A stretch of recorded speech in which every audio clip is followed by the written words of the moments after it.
ایک آیت مبارکہ وَلَن تَرْضَىٰ عَنْكَ الْيَهُودُ وَلَا النَّصَارَىٰ حَتَّىٰ تَتَّبِعَ مِلَّتَهُمْ۔ اللہ تبارک و تعالیٰ نے ارشاد فرمایا ہرگز عیسائی اور یہودی تم سے راضی نہیں ہوں گے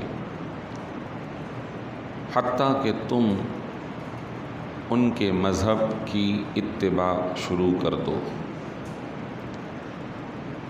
اور اگر تم نے ان کی خواہشات کی تابعداری کری تو تم ضرور ظالمین میں سے ہوگے۔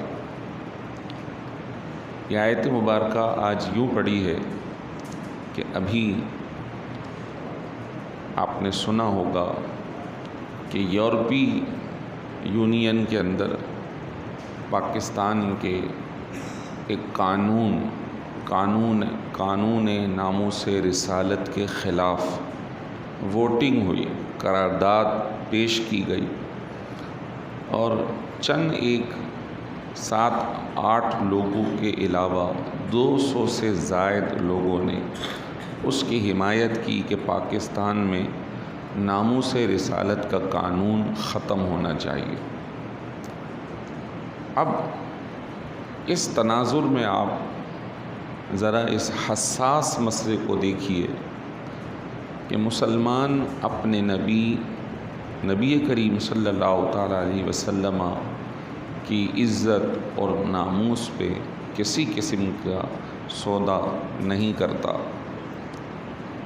سازش میں نہیں آتا، لیکن ان کی چال یہی ہے کہ کسی بھی طریقے سے پاکستان کے اندر حضور صلی اللہ تعالیٰ علیہ وسلم کی عزت اور ناموس کا جو قانون ہے اس کو ختم کیا جائے۔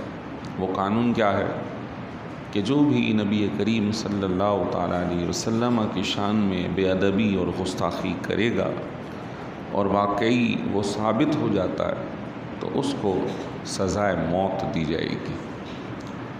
اب یہودی اور نصرانی یورپی ممالک کے اندر یہی ہیں، ان کی بھاری اکثریت قرارداد پیش کر رہی ہے اور اسے ایکسیپٹ بھی کر رہی ہے، اور اس کا نتیجہ کیا آئے گا کہ جناب بزنس جو لوگ کر رہے ہیں ان کے بزنس میں فرق پڑے گا، ان کے ایکسپورٹ میں فرق پڑے گا، ان کو سہولتیں کم دی جائیں گی۔ اب یہاں امتحان ہے مسلمانوں کا کہ وہ اپنے بزنس، اپنے مال، اپنی سہولیات کو دیکھیں یا اللہ کے رسول صلی اللہ تعالیٰ علیہ وسلم کی عزت اور احترام کے مسئلے کو دیکھیں۔ دیکھیے حکومت پاکستان نے کتنے تشدد اور سختی کے ساتھ ناموس رسالت والے مسئلے میں احتجاج کرنے والے لوگوں کو مارا، ظلم و زیادتی کا شکار کیا، لیکن کیا اس سے وہ راضی ہو گئے؟ کیا اس سے وہ خوش ہو گئے؟ نہیں ہوئے، وہ خوش ہوں گے ہی نہیں۔ اللہ نے فرما دیا وَلَن تَرْضَىٰ عَنْكَ الْيَهُودُ وَلَا النَّصَارَىٰ حَتَّىٰ تَتَّبِعَ مِلَّتَهُمْ۔ ہرگز یہود اور نصارہ تم سے راضی نہیں ہوں گے حتیٰ کہ تم ان کی اتباع کر لو، ان کے مذہب کو اختیار کر لو، تب جا کر ایسا ہوگا۔ اگر مسلمان اس مسئلے کو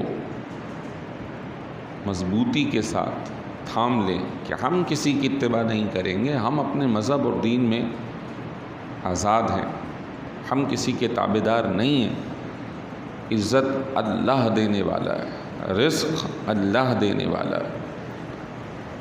اس طرح کی سچویشن کو قرآن نے ایک موقع پر بیان فرمایا کہ جب مکے کے اندر غیر مسلموں کا آنا منع کر دیا گیا حج کے لیے خصوصاً، تو لوگ جو حج پہ آیا کرتے تھے تو اس زمانے کے اندر دور دراز علاقوں سے اپنے تجارت کا سامان لے کر مکے لایا کرتے تھے۔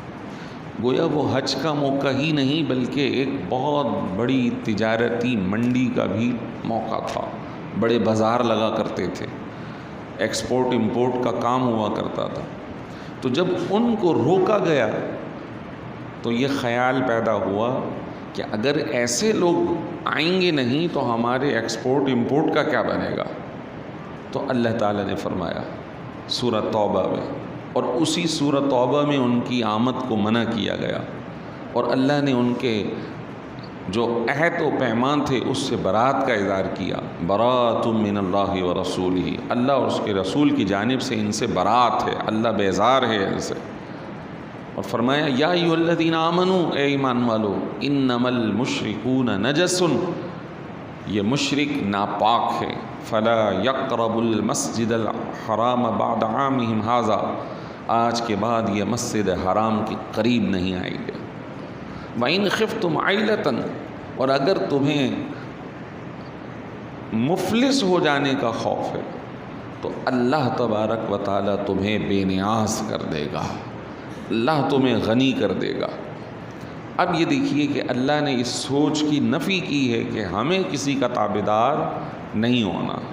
اللہ ان حکمرانوں کو، ان اسمبلیوں میں بیٹھے ہوئے نمائندوں کو عقل سلیم دے اور اللہ اور اس کے رسول کے حکم کا تابعدار بنائے کہ ان کی ذمہ داری ہے الذین ان مکناہم فی الارض واقاموا الصلاۃ وآتوا الزکاۃ وامروا بالمعروف ونہوا عن المنکر، جن کو اللہ نے دنیا میں تسلط اور غلبہ دیا ان کو چاہیے کہ وہ نماز قائم کروائیں، وہ زکوٰۃ لوگوں سے دلوائیں، وہ صحیح بات کا حکم دیں اور برے کام سے روکیں۔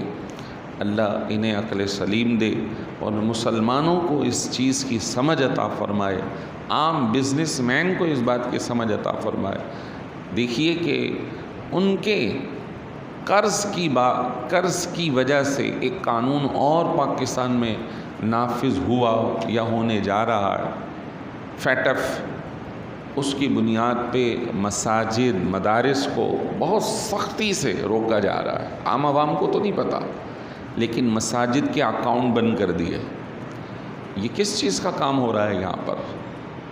یہاں تو اللہ اور اس کے رسول کی بات ہو رہی ہے۔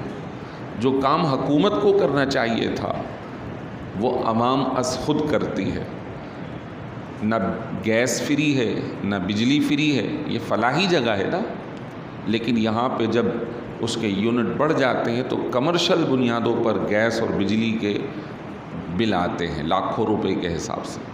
جو کام حکومت کا تھا وہ اس نے نہیں کیا، اب جو کام چل رہا ہے ان آقاؤں کو خوش کرانے کے لیے وہ شروع کر دیا، مدارس کے اکاؤنٹ بند کر دیے، کھل ہی نہیں رہے۔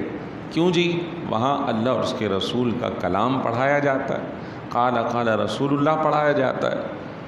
کتنا بھی کر لیں، یہ کسی بھی حد تک آ جائیں، وہ خوش نہیں ہوں گے، وہ تو اسی صورت میں خوش ہوں گے جب تم یہودی اور عیسائی بن جاؤ گے۔ اللہ ہم سب کو سمجھ عطا فرمائے اور مسلمانوں کو اسلامی حمیت اور غیرت عطا فرمائے کہ یہی مرنے کے بعد کام آئے گا۔ آج تک جو دنیا میں آیا وہ باقی نہیں ہے، چلا گیا، اور جو موجود ہے وہ بھی چلا ہی جائے گا، اور مرنے کے بعد منہ تو اللہ کو ہی دکھانا ہے، منہ تو اللہ کو ہی دکھانا۔ اللہ تعالیٰ سمجھ عطا فرمائے۔